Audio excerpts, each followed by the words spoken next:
बहुत समय पहले एक छोटे से गांव में एक लड़का रहता था जिसका नाम अर्जुन था। अर्जुन का सपना था कि वह एक दिन बहुत ही सुंदर एक कार खरीदे और वह जादुई कार हो जो हवा में उड़ सके और उसे कहीं भी ले जा सके।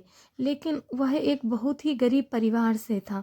वह जानता था कि इस सपने को पूरा करना आसान नहीं होगा। एक दिन अर्जुन जंगल में लकड़ी काटने गया।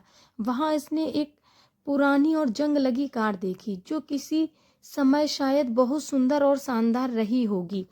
यह कार एक पुराने बागी घर के पास खड़ी थी, जैसे कि कोई उसे यहाँ छोड़कर चला गया हो।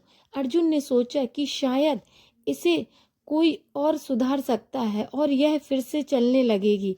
वह कार के पास गया और उसे ध्यान से देखने लगा। तभी अचानक से कार से एक आवाज आई और कार के इंजन के पास से एक लाइट सी चमकने लगी। वह हैरान रह गया। जैसे ही उसने हाथ लगाया, कार में अचानक हलचल हुई और वह अंदर की ओर खींचा चला गया।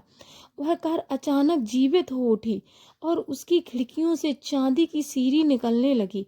कार के डैशबोर्ड पर एक बटन चमकने लगा। अर्जुन ने संकोच करते हुए बटन पर को दबाया और तभी कार से एक जोर से आवाज उठी और कार हवा में उड़ने लगी।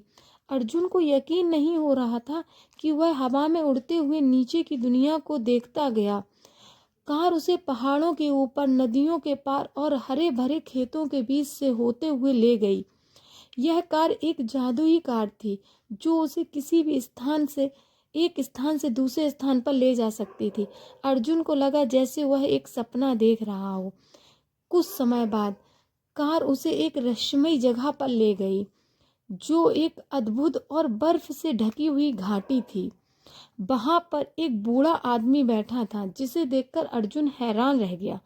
वह बूढ़ा आदमी कार की ओर इशारा करते हुए बोला, तुमने इसे खोज लिया अर्जुन। यह कार तुम्हारे सपनों को पूरा कर सकती है, लेकिन इसे केवल अच्छे कामों के लिए इस्तेमाल करना।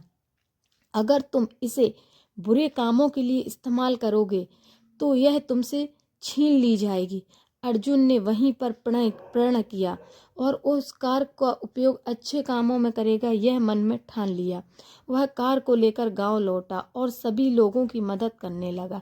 जब भी किसी को जरूरत होती, अर्जुन अपनी जादुई कार में बैठकर उसे मदद देने पहुंच जाता और अपने गांव के बच्चों के लिए उसने स्कूल बनवाए, गरीबों की मदद की और प्राकृतिक आपदाओं में फंसे लोगों को सुरक्षित स्थानों पर भी उसने पहुंचाया। समय के साथ अर्जुन ने इस जादुई कार से बहुत कुछ सीखा। उसे यह समझ में आ गया कि अगर हम अपने संसाधनों का सही इस्तेमाल करें तो हम दुनिया को एक बेहतर स्थान बना सकते हैं। उसकी कड़ी मेहनत और अच्छाई के कारण गांव में शांति और समृद्धि आई। अर्जुन की जादुई कार अब केवल एक वाहन नहीं था, बल्कि एक प्रतीक बन चुकी थी अच्छाई और साहस का। कुछ साल बाद अर्जुन ने वह कार जंगल में वापस छोड़ दी, क्योंकि अब उसे समझ में आ गया था कि अब असली जादू तो मनुष्य के दिल में होता है और जो दिल से काम करता है वही सबसे बड़ा जादूगर होता है। जादुई कार का रहस्य फिर कभी नहीं खुला, लेकिन अर्जुन की कहानी अब तक गांव में सुनाई